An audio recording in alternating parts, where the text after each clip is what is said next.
Hi everyone and welcome to the Sunday show. I'm KUHINOOR. I hope you all are having a fabulous Sunday. It's a bit chilly outside, isn't it? But it's great being in the studio because it gets you quite warm. Anyway, I've got a fantastic show ahead. I've got amazing guests. I've also got songs. I've got a Sunday kitchen. What else do you need? So I hope you've got your cup of tea ready and raring to go because our first guest, and you'll probably recognise his face, you've probably seen him everywhere. He has been on a show called The Apprentice. Yes, The Apprentice. I have got the Falcon, right? The Falcon, the one that hunts, not gets hunted. I've got Shahin HASSAN in the studio. Hello and good afternoon. Hello, good afternoon. How are you? Good, thank you. How are you? I'm good. Well, thank you for coming in. Oh, thank you for having me. What do you think of the intro? The Falcon, hunt, not being hunted? Yeah. It's a nice intro, thank you. No, that's fine. Listen, well done, first of all, getting onto The Apprentice. I know thousands and thousands of people apply, and I did watch the episode that you were in, and I thought you were fantastic. Oh, thank you. Really, for me, what you demonstrated was, you were able to go on to a show like that, but also I've seen the work that you've been doing since you've left the show, and it's really inspiring. So thank you. I commend you. But before we go on to all the work that you've been doing outside of The Apprentice, let's just touch upon The Apprentice. Sure. So how did it all happen? I work in technology and I've got a passion for engineering, and I work with cars, and I've always had ideas, and given my entrepreneurial background, I've worked in the family business, and I've set up my own businesses. I thought this was the right opportunity for me to apply and have a go, and luckily I got selected and went into the process. So what is the selection process? Well, you have to apply online first, and then a series of questions you need to answer, and then if you call back, then you go through a number of audition phases, and that was the start of the journey. And then when I get the call to say you've been selected, that's when it actually. What was the reaction of you and your family? Do you know what? It was a shock. It's unbelievable, and the fact that they select you amongst all these thousands of other applicants, and it's an amazing feeling. And when I did tell my family, they were shocked, but surprised and happy as well. So it's an amazing feeling for sure. And had you been to South Africa before? I've never been to South Africa before, so it was. What was that like? It was beautiful. It's an amazing country, and lots of things to see. And obviously I was on the task, so I got to do the task, and that was good. And I did watch it, and it's quite interesting. For me, what's fascinating is a group of people who are very different. I know you all have the same aim, but personality-wise, I just was like looking at everyone, thinking everyone's got something that they brought to the table. What did you think that you brought to the table? I thought you're absolutely right. There are 16 different characters, personalities, and when you have everybody together in one place, it's quite a challenging situation, and you need to be adaptable. I guess the key things that I brought along with me is, I've got logic. I understand the details. Naturally, I'm not a tradesman in terms of selling to the public. Nevertheless, what I did bring was the logic, the understanding of the situation, and applying common sense. What was going through your mind when you said you're fired? Do you know what? I was thinking, what am I going to tell my mum? No, really?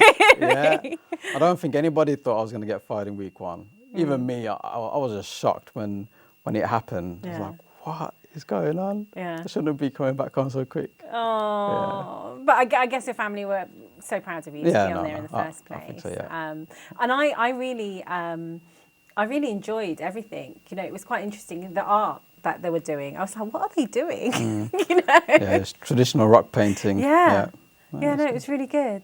Right, so you're no longer on the show, but my goodness, you are a busy man, because I see you on social media and you're doing so many things. Now, you're actually a chartered engineer. Yes. And you work with luxury cars, Yes. right? Yeah. So that's your background, Yeah. but you do so much more. Can you just give us an insight of what your life's been like post the show, but also a little bit of insight into actually what you do? Yeah, so I have a full-time professional job. I work as a chartered engineer, so I work in software development. So I have a team of people who work with me, and we help improve the customer experience for the vehicles that they drive. So I do that on a day-to-day basis. But outside of work, I help in the family business. So we supply linen to hotels and restaurants in the Midlands. So I'm heavily involved in that. So I help my dad on the weekends or in the evenings. And that will be winning contracts or helping him improve the efficiencies within the factory. But also, that's not enough for me. So I'm currently working on a renovation project. So I'll be creating a collaboration hub for the younger generation to come and share their ideas within technology. And so that will be a space not only for collaboration, but also serve as a wedding hall as well. So I'm working on that at the moment. And I do other things such as property rentals and And How do you fit this all in? do you know what? It's really difficult, but I don't like wasting time. So I have a timetable that I follow every day. So I'm up at 6 o'clock and I'll go bed around 12 a.m. So you get 6 hours sleep. 6 hours sleep. But you've got a routine, right? I've got a routine and I stick to the routine. Yeah. Yeah. So you go to the gym in the mornings as well, don't you? You take time to do that. I try and get to the gym at least once or twice a week for sure. But yeah, so that's what I'm doing right now. I guess, how do you fit in relaxed time? How do you fit in time just to wind down? Because that's important as well. Family time is really important, and you got to fit that in as well as all the other things that you do. So every day I make sure that I spend time with the family, and that's really important. And you do need to wind down as well. So for me, winding down is me going to the gym. That's my kind of stress relief, and that helps me through the day. And talking to people as well is a good opportunity as well to just forget about work and things that you've got planned for. So, yeah. One thing I've noticed as well, and I see this nearly every day, is that you actually reach out to people and you ask them, how can I help you? If you want to know anything about work life, or even if it comes to CVs, how can I help you? Have you always been like that, or is that something that you've recently thought about since the show? So I do mentoring for graduates and apprentices within my kind of workplace. But since the show has kind of gone on air, I've had a lot of people who've been requesting guidance and help from me. So I feel obliged to help them, and I want to help them. So I've been asked to go into schools now. So I've been going to schools where I've been giving talks to young students about what they can do in terms of careers, and just a bit of inspiration really to connect with them, because it's an important thing, I think, for us as role models to go into these places of communities to discuss and share what could be a door to future opportunities. And I think you're right, it's so important. I think if we think about representation, we don't see lots of representation in the mainstream. However, when you're going into schools and they're seeing somebody that's doing something, that encourages them. What advice would you give for anybody that's watching who is probably thinking, I actually don't know where I'm going with my career, or what steps do I need to take? Is there any advice you can give? I think follow what you have a passion for, do what you love, and don't feel peer pressured into doing something which is traditional.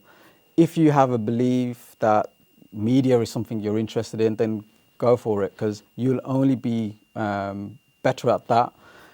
If you're forced into doing something that you don't really want to do, then don't do it, because it's not going to be kind of right for you. But explore the different areas and ask yourself the questions. You know, what interests me? What motivates me? What do I like? What do I dislike? And then you'll get to that answer. And I guess we're living in an age where, I guess in the past, where people didn't have, if they didn't have the resources, they just wouldn't know, right? But now, in the age of where you can just Google stuff, Yeah. you can find out what it is that you do need. So I do think it's wonderful what you're doing. Can you just touch upon, you mentioned that you're opening a space for individuals. Can you just give me some more information on that? Where is it based? So yeah, exactly? I mean, so this place, it's in Birmingham, in Highgate, and I'm currently renovating a 2-story office building. It will serve as a place where, if you've got an idea, or if you have if you need help to get your idea off the ground, I will have people there who will help develop it into a proposition, and then I have software developers as well. So if you've got an idea, we can develop it for you as well. So that's the kind of space I'm in, because I work in the Internet of Things. That's my passion, and my consultancy firm is doing that exactly. So we help with the Internet of Things in terms of connected car, connected health, connected play, and it's all about improving the quality of life using these technologies, which is the future, in my opinion. What are the 3 most important things for you that you think, because I think it's so important what you're saying, for young people, I'm not saying children, young people, what 3 most important things do you think that young people need to hear? The 3 things that I always follow is to always have a plan, have the right people around you, and whether it's good news or bad news, have an effective communications plan.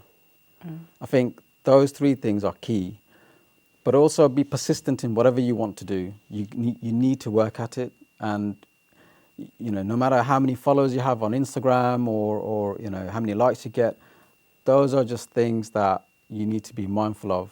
But the hard work you need to put in yourself, in whatever you want to do. I think you're absolutely right. I think sometimes when you go onto social media, you see a snippet, a few seconds of someone's life, but you just don't see the hard work, the graft, the failures that they've had. Yes. You just don't see it. And I think sometimes people assume that if they can have it, I can have it just like that. That's right, yeah. Yeah. Listen, thank you so much for coming in. I'm so happy that you're here. So, and I wish you all the best on all your future projects. Thank you very much. Thank you. Okay.